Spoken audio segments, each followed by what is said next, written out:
In this mini-series I'll be covering the Nexus missions for earning your Quicksilver, so let's get to it and call in the Anomaly. You can have one mission per day that rewards Quicksilver, although as long as you log into the game daily you can stack these up to 3. These daily missions will award you 400 Quicksilver, but there is also a mission available every weekend that will award you 1800 Quicksilver. Quicksilver is an in-game currency within No Man's Sky that you can use to redeem cosmetic items and customizations from the Quicksilver merchant aboard the Anomaly.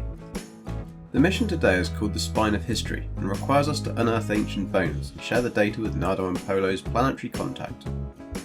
Now this is a great money earner, and one that I feel is very much overlooked, as the ancient bones can be worth a fair amount of units, and as you will retain all the bones you discover, you'll then be able to sell these at a trade terminal at the end of the mission for a nice unit bonus, alongside the Quicksilver and other mission reward. Ancient bones are split into 3 categories: common, uncommon and rare, with a maximum age of rare bones of 3000 years, and some reported rare finds being worth over 2.6 million units. So in my opinion this is one of the best ways for new players to get their paws on some cold hard units early game. Once you enter the mission system, perform a ship scan and this should reveal the planet where the ancient bones are buried. Head on down to the planet's surface and land anywhere you goddamn like. For this mission the bones can be buried anywhere, so we'll have to use HG's irritating but useful target sweep to locate the nearest burial site anyway. You'll basically just need to rinse and repeat this process until you've excavated the number of bones required, which should show in the bottom right.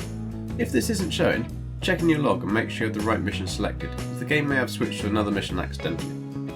There are several ways to make your bone collecting easier, but I'd recommend against using your ship, as this will use up your launch fuel pretty quick. In early game that stuff is expensive, plus uses a fair amount of resources to craft. If you've adopted a pet, then you can use this to ride between the dig sites, but this can be fairly slow.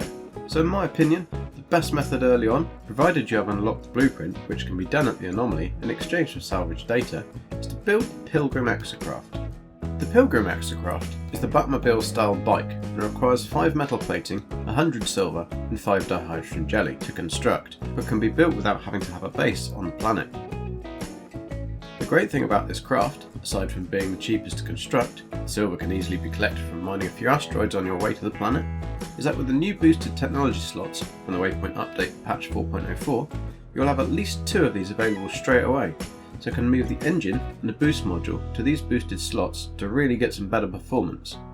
When you're done and collected the required amount of bones, call in your ship and head back into space. Here you will need to perform a ship scan to locate Polo's contact and head down to their location.